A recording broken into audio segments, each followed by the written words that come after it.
नमस्कार, शुभ संध्या, जय हिंद, वंदे मातरम।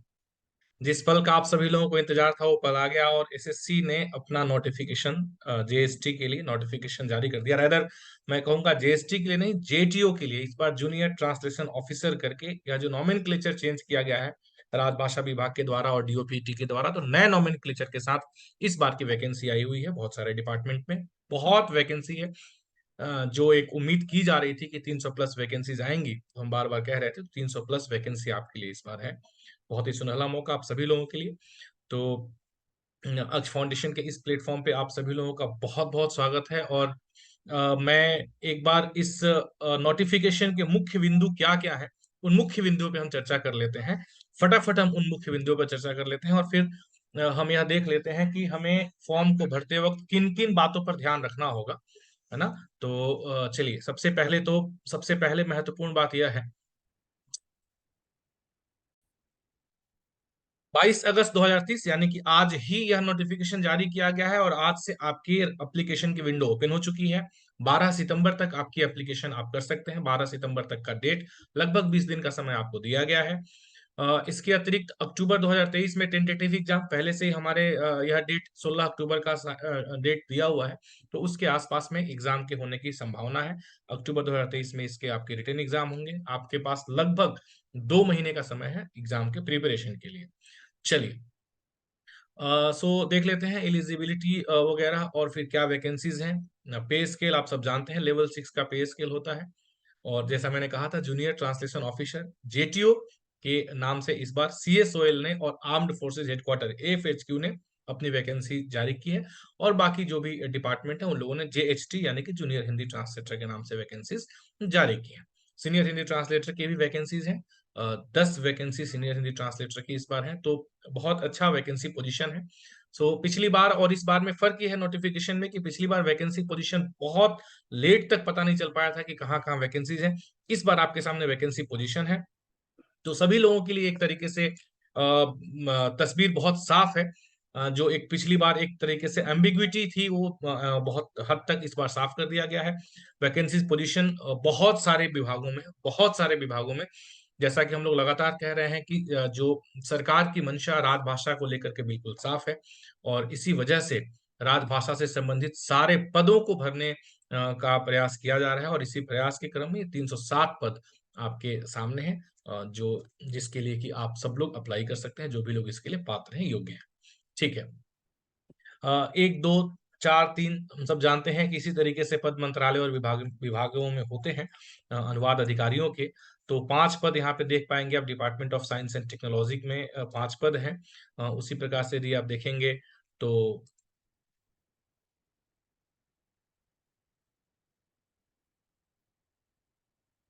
4 पद यहाँ पर ministry of electronics and information technology में 4 पद हैं। 56 पद एयर हेडक्वार्टर्स में आप देखेंगे, 56 पद एयर हेडक्वार्टर्स में है। 24 पद जो है वह सीबीडीटी यानी कि central board of direct taxes में 24 पद है। तो 56 पद यहाँ पे आपको एयर हेडक्वार्टर्स में, 24 पद सीएजी में, और इसके अतिरिक्त 37 पद जो है वो सीबीडीटी में यानी कि central board of direct taxes में 37 पद, सीएजी में 24 पद, और 56 पद जो है वो एयर हेडक्वार्टर्स में है। 102 पद आपके सीबीआईटी में यानी कि central board of indirect taxes में है। मुझे लग रहा है संभवतः सबसे ज्यादा पद जो है इस बार वो कस्टम्स डिपार्टमेंट ने दिए हुए हैं। सबसे अधिक पद कस्टम्स डिपार्टमेंट के पास में है, 102। और उसके साथ साथ में बाकी सारे विभागों में दो तीन, है ना, आप देख पाएंगे इस तरीके से पद यहाँ पर दिए हुए हैं। Department of food and public distribution में एक है, कंज्यूमर अफेयर्स के पास में 3 है, डीजीएफएमएस के पास में director general armed forces medical services 3 पद दिए हुए हैं। उसी प्रकार से आप देखेंगे आईएचक्यू एमओडी नेवी के पास 2 जेटीओस के पद हैं। इंडियन कोस्ट गार्ड ने 4 पद दिए हैं। 12 पद जो है वह डायरेक्टर जनरल ऑफ मेट्रोलॉजी के पास में है। 10 पद office of development commissioner MSME के पास में है। और 5 पद जो है सीएसओएल ने इस बार दी है। सीएसओएल, सामान्यतः सीएसओएल के पास बहुत पद होते हैं, परंतु पिछले 2-3 बार से लगातार सीएसओएल ने अपनी लगभग अधिकांशतः रिक्तियां भर ली हैं। इसी वजह से शायद मुझे लग रहा है कि इस बार सीएसओएल के पास में पदों की संख्या कम है। केवल 5 पद सीएसओएल के द्वारा जारी किए गए। 8 पद रजिस्ट्रार जनरल ऑफ इंडिया ने दिए हैं। और जहां तक हम सीनियर हिंदी ट्रांसलेटर की बात करें तो office of development commissioner MSME में आपको 9 पद जो है वो एसटीओ के दिए हुए हैं, और सीनियर ट्रांसलेटर का एक पद आईएचक्यू एमओडी नेवी में ने दिया है। कुल 307 पद यहाँ पर आपके लिए अवेलेबल है। एक बहुत अच्छी संख्या। कैटेगरी वाइज यदि हम देखें तो 157 पद जनरल के लिए है, 72 पद ओबीसी के लिए है, और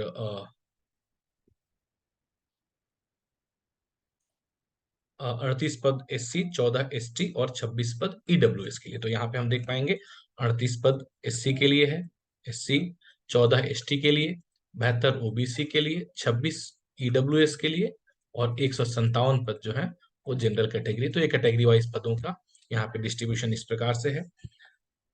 रिजर्वेशन वगैरह के जो भी कंडीशंस हैं एज इट इज हैं, जैसे एसएससी के द्वारा नॉर्मल दिए जाते हैं, इस पे कहीं कोई बदलाव नहीं है। डिसेबिलिटी, अगर फिजिकल डिसेबिलिटी है तो उसमें कौन कौन सी डिसेबिलिटी किस किस के लिए सुटेबल है, वो सुटेबिलिटी है, यहाँ पे आप लोग इसे देख लेंगे। अ, बाकी सारे टर्म्स उसी प्रकार से हैं। एज की बात देखें तो एज रिलैक्सेशन सामान्यतः जो मिलता है एससी एसटी के लिए 5 साल, ओबीसी के लिए 3 साल, पीडब्ल्यूडी के लिए 10 साल, और इसी प्रकार से एक सर्विसमैन के लिए 3 years after deduction of the military service. यानी कि यदि किसी व्यक्ति ने 15 साल की मिलिट्री सर्विस करी है तो उसके लिए 18 साल का एज रिलैक्सेशन रहेगा। वह 18 साल का यानी कि 30 + 18 48 सालों तक वह इस पद के लिए एलिजिबल है, इस पद के लिए आवेदन कर सकता है। तो इस प्रकार से आप देख पाएंगे जो डिफेंस पर्सनल डिजेबल्ड है उनके लिए 3 साल है, और इस प्रकार से ऑपरेशन में डिजेबल्ड वालों के लिए जो एससी एसटी है उनके लिए 8 साल का रिलैक्सेशन यहाँ पे दिया हुआ है। तो ये एज की बात हो गई।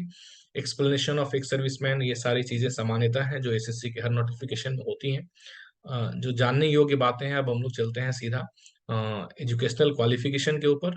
तो एजुकेशनल क्वालिफिकेशन में कोई बदलाव नहीं है। एजुकेशनल क्वालिफिकेशन वही है जो हमेशा से रहता है।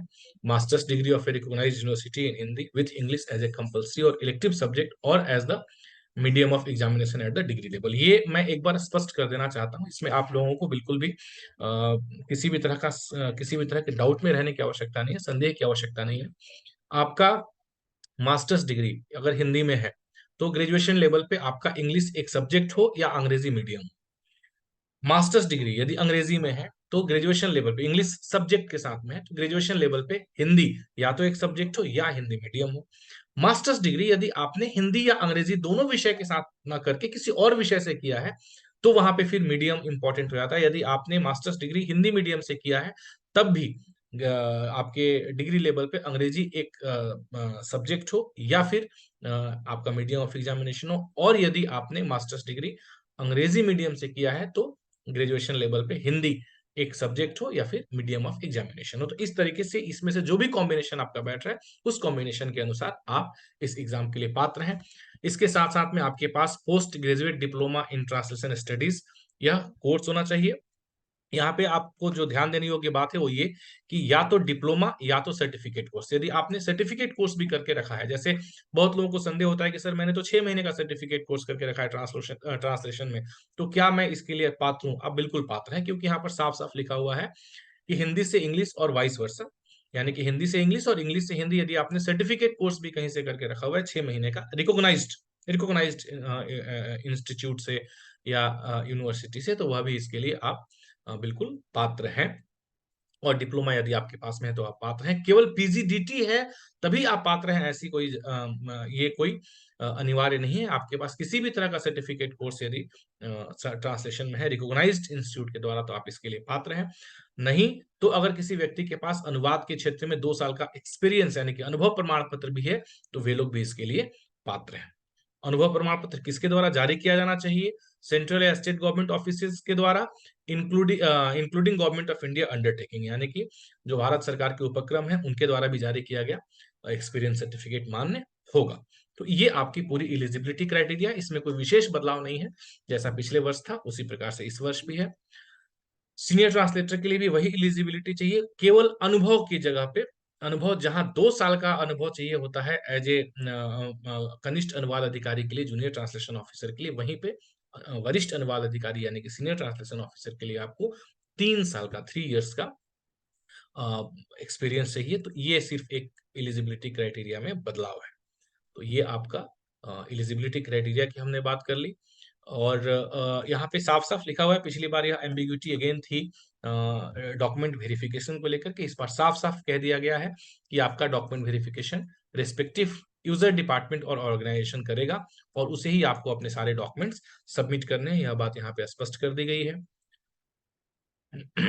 Before the closing date of receipt of online application, सामान्यतः पहले, यहाँ पर भी आपको यह ध्यान देने योग्य बात है, सामान्यतः पहले जब एसएससी जीएसटी की नोटिफिकेशन निकलती थी तो जिस वर्ष नोटिफिकेशन निकलती थी उस वर्ष का आखिरी दिन यानी कि 31 दिसंबर या अगले वर्ष का पहला दिन यानी कि 1 जनवरी, वह इसका क्लोजिंग डेट ऑफ एप्लीकेशन, मतलब वह इसका एसेंशियल एजुकेशनल क्वालिफिकेशन के लिए लास्ट डेट होता था। परंतु यहाँ पर closing date of for receipt of online application यानी कि 12 सितंबर ही आपका आखिरी डेट है। 12 सितंबर तक आपके पास में जितने भी एसेंशियल क्वालिफिकेशन है यानी कि आपकी एमए की डिग्री और आपका पीजीडीटी या ट्रांसलेशन का जो भी डिप्लोमा या सर्टिफिकेट है वो आपका कंप्लीट होना चाहिए 12 सितंबर तक। 12 सितंबर तक कंप्लीट होना चाहिए। 12 सितंबर के पहले का डेट आपके मार्कशीट के ऊपर होना चाहिए या फिर आप किसी भी डॉक्यूमेंट्री प्रूफ मतलब एविडेंस से आप यह प्रूफ कर पाए कि हाँ 12 सितंबर से पहले आपका रिजल्ट डिक्लेयर हो चुका था। उसी परिस्थिति में आप इस एग्जाम के लिए या इस पद के लिए पात्र मतलब चयन हेतु पात्र होंगे। तो यह आपको क्रूशियल डेट ध्यान रखना है। बाकी कैसे अप्लाई करना है, एप्लीकेशन फी वगैरह, एप्लीकेशन फी 100 रुपया है, एसएससी का स्टैंडर्ड 100 रुपया एप्लीकेशन फी रहता है, यहाँ भी 100 रुपया एप्लीकेशन फी है। उसमें भी जो भी कैटेगरीज, कुछ स्पेसिफिक कैटेगरीज हैं, वुमेन्स हैं, candidates from schedule caste and schedule tribes, है ना, पीडब्ल्यूबीडी, एक्स सर्विसमैन इत्यादि, ये लोग फी एग्जेम्प्टेड है। तो ये आपने देख लिया। करेक्शन विंडो के बारे में हमने ऑलरेडी आपको बता दिया है। सेंटर ऑफ एग्जामिनेशंस आप अपने चॉइस के अनुसार इसे चूज कर सकते हैं। लगभग हर जगह आपको ये पूरे नेशन वाइड हर जगह मिल जाएगा। अब हम आते हैं scheme of examination. Scheme of examination क्या होगा? यहाँ पर जैसा कि इसमें भी कोई बदलाव नहीं किया गया है, बिल्कुल जैसा पहले एग्जाम लिया जाता था उसी प्रकार से इस बार भी एग्जाम लिया जाने वाला है। Paper 1 objective type, general Hindi, general English, 100 question रहेंगे, 2 घंटे का समय मिलेगा आपको। पेपर 2 में डिस्क्रिप्टिव, ट्रांसलेशन एंड ऐसे 200 मार्क्स के होते हैं। 50-50 नंबर के 4 क्वेश्चन होते हैं, 2 50 नंबर के ट्रांसलेशन, एक हिंदी से इंग्लिश में और एक इंग्लिश से हिंदी में, और 2 50-50 नंबर के ऐसे, एक हिंदी का और एक इंग्लिश का। तो ये आपका स्कीम हो जाता है। यहाँ पर जनरल हिंदी 100 मार्क्स के और जनरल इंग्लिश 100 मार्क्स के। तो ये आपका पूरा कंप्लीट एग्जाम का पैटर्न हो गया, किस प्रकार से एग्जाम लिए जाएंगे। सीबीटी एग्जाम होते हैं, कंप्यूटर बेस्ड टेस्ट एग्जाम होते हैं, कंप्यूटर से एग्जाम लिया जाएगा आपका। 0.25 यानी कि प्रत्येक गलत आंसर के लिए आपको 1/4 मार्क्स यहाँ पे डिडक्ट किए जाएंगे, यानी कि 4 गलत यदि आप आंसर करते हैं तो 1 नंबर, आप एक क्वेश्चन के बराबर आपके मार्क्स कट जाएंगे। तो 1/4 यहाँ पे आपकी माइनस नेगेटिव मार्किंग है, ये भी आपको ध्यान में रखना है। Tentative answer keys of paper 1 will be placed on the commission website after the examination. आपको आंसर की मिल जाएंगे, इसके बारे में सारी डिटेल एज इट इज जैसा दिया जाता है वैसा यहाँ पे दिया गया है। पेपर 1 का एक इंडिकेटिव सिलेबस दिया हुआ है जिसके अंदर में understanding the language and literature, correct use of words, phrases and idioms, ability to write the language correctly, precisely and effectively, the questions will be of degree level. तो ये यहाँ पे आपको इंडिकेटिव सिलेबस दिया हुआ है। थोड़ा सा इंडिकेटिव सिलेबस में जैसे सामान्य तौर पे वॉइस, टेंस, नरेशन इस तरीके से यहाँ पे नहीं दिया हुआ है, थोड़ा इसको चेंज करके अगर आप देखें तो यह जानने योग्य बात है कि language, understanding of the languages and literature, literature शब्द भी यहाँ पे यूज किया गया है, correct use of words, phrases and idioms, and ability to write the languages correctly, precisely and effectively, the questions will be of degree level. तो स्नातक स्तर के, स्नातक स्तरीय प्रश्न आपसे यहाँ से पूछे जाएंगे, चाहे वो हिंदी का हो चाहे वो इंग्लिश का हो। तो इस तरीके से एक इंडिकेटिव सिलेबस यहाँ पे आपको दिया गया है जो आपके जानने योग्य बात है। ट्रांसलेशन एंड ऐसे में 2 पैसेज ट्रांसलेशन के होंगे, एक इंग्लिश से हिंदी, एक हिंदी से इंग्लिश, और उसके साथ में ऐसे एक हिंदी और एक इंग्लिश में होगा, जो कि आपका ट्रांसलेशन स्किल और ability to write as well as comprehend the 2 languages correctly, precisely and effectively. ठीक है। The level of the paper will be consistent with the educational qualifications prescribed, यानी कि आप अगर मास्टर्स डिग्री आपके पास में है तो उसी स्तर के क्वेश्चन पेपर पूछे जाएंगे। तो मतलब आप ये समझ सकते हैं कि आप ये अंदाजा लगा सकते हैं, आप ये अपेक्षा कर सकते हैं कि इस बार का क्वेश्चन पेपर थोड़ा टफ होने वाला है, और आपको प्रिपरेशन भी उसी आधार पे करनी पड़ेगी। ठीक है। बाकी सामान्य चीजें हैं, एडमिशन टू एग्जामिनेशन में है क्या क्या आपको लेकर के जाने हैं, डीवी के दौरान क्या क्या डॉक्यूमेंट्स हैं, इसके ऊपर हम फिर बात करेंगे। फिलहाल के लिए तो इतनी सी बातें जो जानने योग्य थी वो मैंने आपको बता दी। ठीक है, तो हमें यह भी ध्यान रखना है कि न केवल पिछले बार के जो पैटर्न थे उन पैटर्न को हमें ध्यान में रख करके इस बार तैयारी करनी है, बल्कि इस बार इंडिकेटिव सिलेबस में थोड़ा कुछ चीजें नई ऐड की गई हैं, तो उसको भी ध्यान रख करके हमें इस बार अपनी प्रिपरेशन करनी है। यहाँ पे कुछ इंपॉर्टेंट इंस्ट्रक्शंस हैं। इंपॉर्टेंट इंस्ट्रक्शंस में आपको पूरा पढ़ लेना है ठीक से, और अगर कहीं किसी तरह का कोई डिस्प्यूट होता है तो इंग्लिश वर्जन ही प्रिवेल करेगा, है ना। यहाँ पे भी यही बात कही जा रही है जो मैंने शुरुआत में कह दिया था कि क्लोजिंग डेट से बहुत पहले अपना फॉर्म भर ले, लास्ट डेट का वेट ना करें। ठीक है ना, तो ये सारी बातें यहाँ पे कही गई हैं। यहाँ पे ये भी कहा गया है स्क्रूटिनी ऑफ एप्लीकेशन शुरुआत में नहीं किए जाएंगे, है ना। जो भी कैंडिडेट्स होंगे उनको प्रोविजनली सिलेक्ट किया जाएगा, और बाद में यदि डॉक्यूमेंट आपका सही नहीं मिलता है तो फिर आपका फाइनल सिलेक्शन नहीं होगा। सारे जितने भी फॉर्म्स हैं, मतलब जितने भी आप सर्टिफिकेट जमा करने वाले हैं, जैसे SC ST या एक सर्विसमैन, OBC एटसेट्रा, उन सभी के जो है सभी के संबंध में एक यहाँ पे स्टैंडर्ड फॉर्मेट दिया हुआ है। ठीक है, तो उस फॉर्मेट के हिसाब से प्रिस्क्राइब्ड फॉर्मेट में आपको अपना एप्लीकेशन, अपना जो भी सर्टिफिकेट है वो वेल इन एडवांस आप उसे बनवा लेंगे। ये सारी बातें यहाँ पे आपको इंस्ट्रक्शंस में दी गई हैं, इसे आप एक बार मोटे तौर पे पढ़ लेंगे। बाकी इसके नीचे सारे फॉर्म्स वगैरह जो भी प्रिस्क्राइब्ड फॉर्मेट है वह दिए गए हैं। तो इस तरीके से ये पूरा का पूरा नोटिफिकेशन है जिसके बारे में मैंने आपको बता दिया। मुझे लग रहा है कि जो भी एक संदेह बन सकते थे आपको फॉर्म भरते वक्त, मैंने लगभग उस संदेह को क्लियर किया है।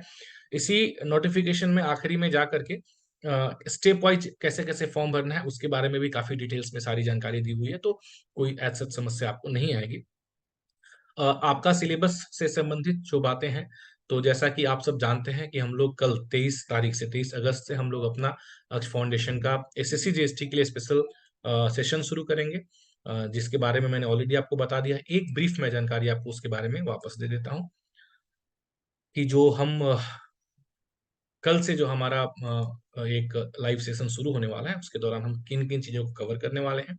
So fresh online practice and preparation session 23 अगस्त यानी कि हम कल से शुरू करेंगे। और जो भी RAPC के एग्जिस्टिंग पार्टिसिपेंट्स हैं उन्हें किसी भी तरह के कोई भी कंट्रीब्यूशन को करने की आवश्यकता नहीं है। इसमें हम क्या क्या कवर करेंगे, कुल 4 इंडिविजुअल सेशन होंगे जिसमें कि एक मॉक टेस्ट भी आपका इंक्लूड रहेगा एक वीक में ना, ऑल्टरनेट डे इसके सेशंस होंगे। 200 क्वेश्चंस का ऑनलाइन मॉक टेस्ट हम करेंगे एवरी संडे को, और उसके अलावा सेक्शनल मॉक टेस्ट करेंगे हम, जो कि SSC GST की मॉडलिटी पे उसको बनाया जाएगा। और अभी चूंकि थोड़ा सा सिलेबस में भी जो एक नया सिलेबस, इंडिकेटिव सिलेबस दिया है, उसको एक अलग रूप देने का प्रयास किया गया है कमीशन के द्वारा, तो उसके हिसाब से आपको हम लोग लगातार प्रत्येक संडे को एक एक मॉक टेस्ट करेंगे, जिससे कि आप उस तरह के क्वेश्चन से वर्स हो जाएंगे जिसको लेकर के यहाँ पे इंडिकेटिव सिलेबस में बात की गई है।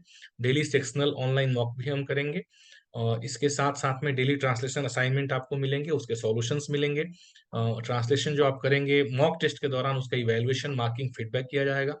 प्रीवियस ईयर के क्वेश्चंस होंगे, सॉल्यूशंस उनकी प्रैक्टिस कराई जाएगी, डिस्क्रिप्शन होगा, है ना, जो भी और इसीलिए एक सेंटेंस पहले ही, चूंकि नोटिफिकेशन तो आज आया है पहले ही मैंने यह प्रेजेंटेशन आप लोगों को शेयर किया था, इसलिए मैंने लिखा था कि and all the possible endeavours in the way and much more, क्योंकि हर बार कुछ ना कुछ बदलाव लाने के लिए कमीशन भी लगातार प्रयास कर रहा है। तो इस बार थोड़ा सा सिलेबस को लेकर के जो बात की गई है, तो उसको लेकर के जितने जो भी संभव प्रयास है वो हम सब मिलकर के हमारी पूरी टीम करेगी। इसके लिए कंट्रीब्यूशन ऑलरेडी मैंने आपको पहले से भी बता दिया है। 1999 का RAPC के लिए कंट्रीब्यूशन है पूरे एक साल के लिए, जितने भी एग्जाम्स होंगे एक साल के दौरान वो सारे इसके अंदर कवर होते हैं। एग्जाम्स, पेपर 1, पेपर 2, इंटरव्यू वगैरह सब कुछ, मॉक इंटरव्यू वगैरह जो भी है हम सब इसके अंदर कवर करते हैं। उसके अतिरिक्त जो भी लोग अभी वर्तमान में UPSC ESIC के लिए हमारे साथ जुड़े हुए थे, उनके लिए ये जो RAPC है वो ओनली उसके लिए उनको 999 का कंट्रीब्यूशन करना है। और यदि केवल आपको SSC GST पेपर 1 पेपर 2 को फोकस करना है तो 999 के कंट्रीब्यूशन से आप इसे कर सकते हैं, परंतु इसमें आपके मॉक टेस्ट के ट्रांसलेशन का इवेल्युएशन, मार्किंग और फीडबैक हम उसमें प्रोवाइड नहीं कर पाएंगे। केवल यदि आप मॉक टेस्ट करना चाहते हैं तो 549 में आप केवल मॉक टेस्ट हमारा कर सकते हैं हमारे लर्निंग अक्ष एप्लीकेशन के ऊपर जाकर के। लिंक मैंने सारा डिस्क्रिप्शन में पिन कर दिया है। उस लिंक के थ्रू आप हमसे हमारे अक्ष फाउंडेशन के इतने बड़े परिवार से जुड़ सकते हैं। आप अपनी तैयारी शुरुआत कर सकते हैं और एक बढ़िया तरीके से मार्गदर्शन में हम सब लोग मिलकर के बढ़िया तैयारी करेंगे और इन जो भी वैकेंसीज निकाली गई है उसको लेकर के हम लोग अगर अभी से तैयारी शुरू करते हैं तो 2 महीने हमारे पास काफी अच्छा समय है। So thank you so much. मिलते हैं फिर कल के सेशन में। शुभ रात्रि।